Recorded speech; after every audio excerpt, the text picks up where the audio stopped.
Thanksgiving has come and gone, and we're officially in the month of December now. So I figure it's safe enough to start talking about Christmas films, holiday movies. I'm going to discuss one of my all-time favorites. So let's get it.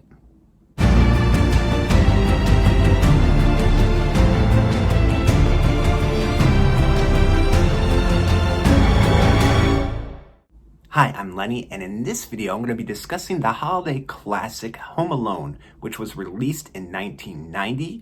It's rated PG, and it's an hour and 42 minutes, starring the one, the only Macaulay Culkin. Home Alone was written and produced by the legendary John Hughes. I have no doubt that at one time or another you have definitely come across a John Hughes film. I love Home Alone. I have loved it since I was a kid, and I'm going to tell you about some of the things that I love about Home Alone, some observations and some notes. But the McCallister family accidentally leave their youngest son home by himself while they take a trip during Christmas to Paris, France. While his family's gone and basically the whole street is gone, burglars have marked the McCallister home or homestead as the golden egg of the block. Those burglars are played by Joe Pesci and Daniel Stern. They badly want to rob the McCallister household. So like I mentioned earlier, Macaulay Culkin is in this film. He plays Kevin McCallister, the hero, the main character of our story.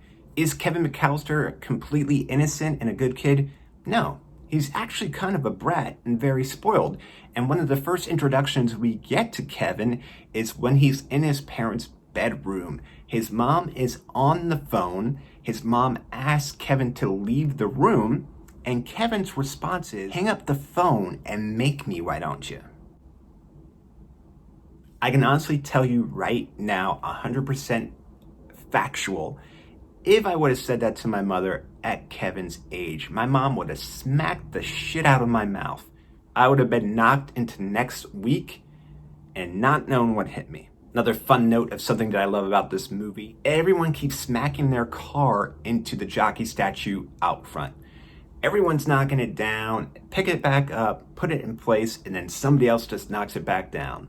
Running gag throughout the film, a callback, if you will. Do you like product placement? Well, you're about to see some, because this film looks like it was brought to you by Pepsi. Pepsi Cola.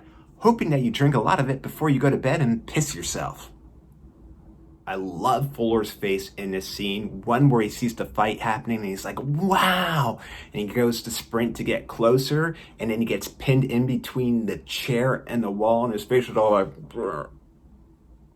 Fuller is actually played by Macaulay Culkin's real-life brother. Smartass comment number 2, where my mom would have smacked the shit out of me, is when Kevin's mom tells him to get upstairs into the attic, and Kevin's response is, "I am upstairs, dummy." It's a windy night in Illinois, which causes a tree branch to be knocked off the tree, which causes a power outage. Big house. This big, lovely house. A whole house full of people. Not one single person had to get up and go to the bathroom and notice that it's pitch black and that the power's out or that the clocks are flashing at different time. Everybody, even Fuller who pees the bed, nobody had to get up, take a piss in the middle of the night, nothing. Nobody woke up until the very next day and noticed that the power was out. That's crazy.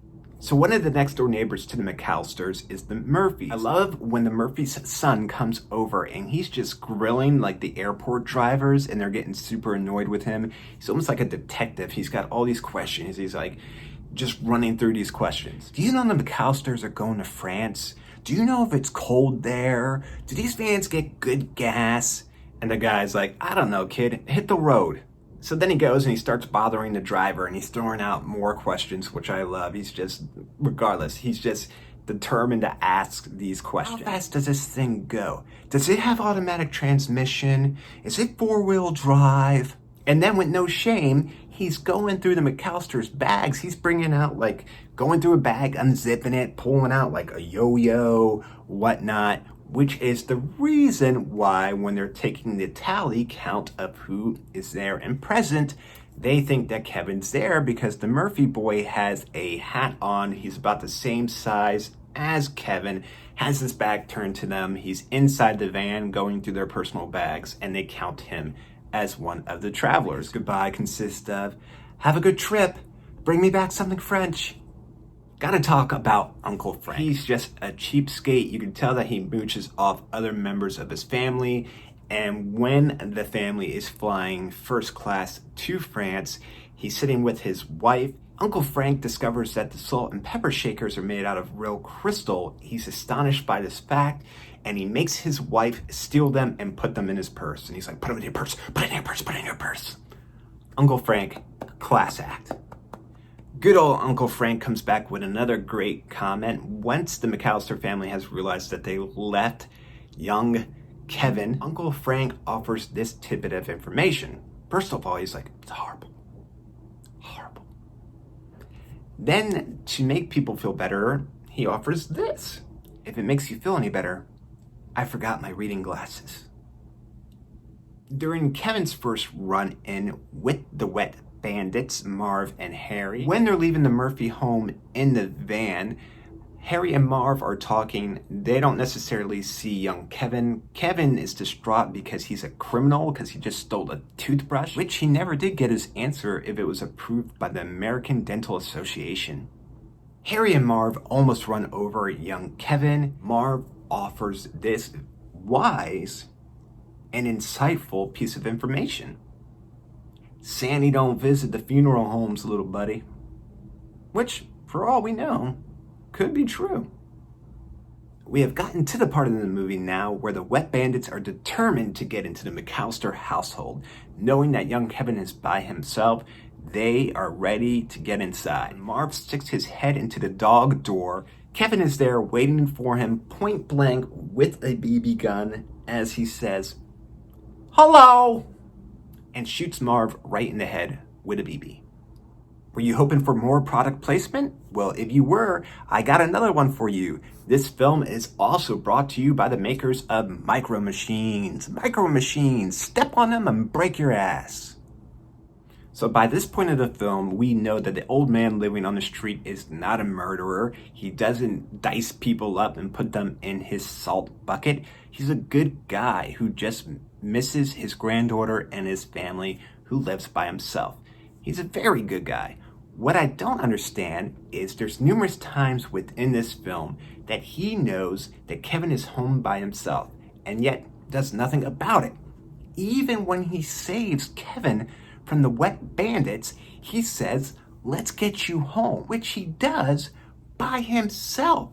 The police come, they arrest the Wet Bandits from the Murphy household, but yet old dude's nowhere to be seen. Kevin's still home by himself.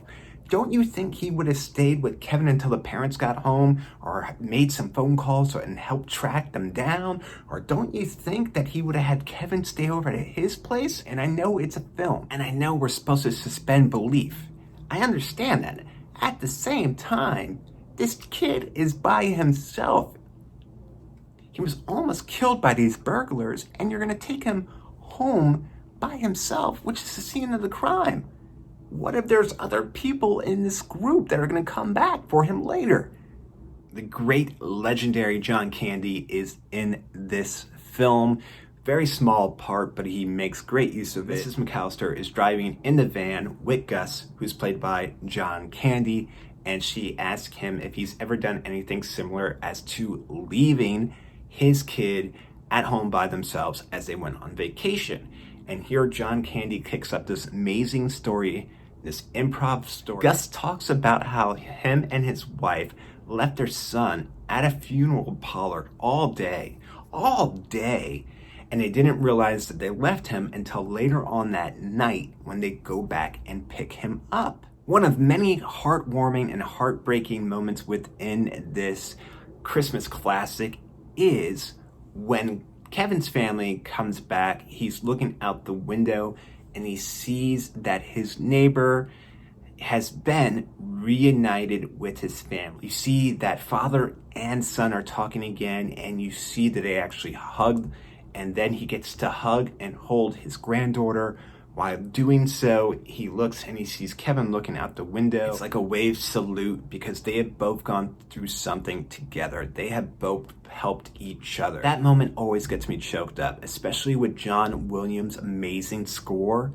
John Williams' score throughout this film is brilliant and amazing. The instrumental version of Somewhere in My Memories and the lyrical version of it, both fantastic. And before the credits roll, we hear Buzz, because Buzz has finally seen his room, and his room is tore up. Off camera, we hear Buzz yell, "Kevin, what did you do to my room?" Now, this would be a good time for Kevin to probably mention that burglars tried to break in their home, actually did break into their home. Shit got messed up and tore up because they were going through everything. Hey, I wasn't even in your room, Buzz. It was the burglars. They went through everything. They were ransacking stuff, looking for things. I think they took your money that was hidden, probably in that Playboy that you had. And I think they broke the picture of your girlfriend and your tarantula. I think they did something with that too. That would be the perfect excuse. Blame it on the Wet Bandits. Don't take ownership for that. That would be the perfect use of that. So, Kevin, what happened in my room? The damn, Buzz, I don't know. I think it was when we got broke into. And those are tidbits and facts that I love about the movie Home Alone. If you like this video and you want to see other videos like it, all you have to do is hit the YouTube logo down in the bottom corner. You'll get a notification anytime I upload a new video. As always, I want to thank you so much for watching this video. Thank you for your time. Thank you for lending me your ears and letting me talk about these things that I'm passionate about. Thank you so much. Please be safe, be careful, and I'll talk to you soon.